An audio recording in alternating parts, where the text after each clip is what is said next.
কামেশ্বরী বশীকরণ, এই নামটা আপনারা শুনেছেন কিনা জানি না, তবে এই তন্ত্রটা যদি ঠিকভাবে করা যায় আর যদি সৎ উদ্দেশ্যে করা যায়, কারোর ক্ষতি না করার জন্য, তাহলে এটা খুবই পাওয়ারফুল এবং খুবই শক্তিশালী তন্ত্র।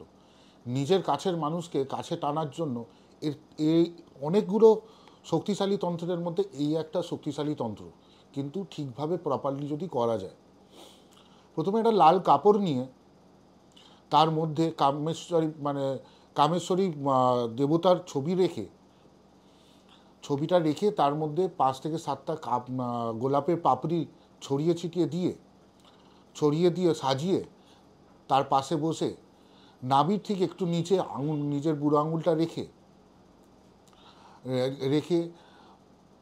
108 বার আপনার ওম কামেশ্বরী স্বাহা, ওম হ্রিং কামেশ্বরী স্বাহা, ওম হ্রিং কামেশ্বরী স্বাহা 108 বার মন্ত্র যদি রেগুলার রাত্রির 12টার পর পাঠ করতে পারেন, তাহলে আপনার নিজের কাছের মানুষ, নিজের প্রিয় মানুষ আপনাদের কাছে বশীভূত হয়ে বা আকর্ষণ টান হয়ে আপনার কাছে আসতে বাধ্য হবে।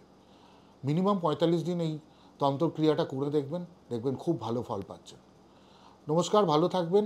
এই ভিডিওটা সাবস্ক্রাইব করবেন আর বেল আইকনটা টিপতে ভুলবেন না। নমস্কার।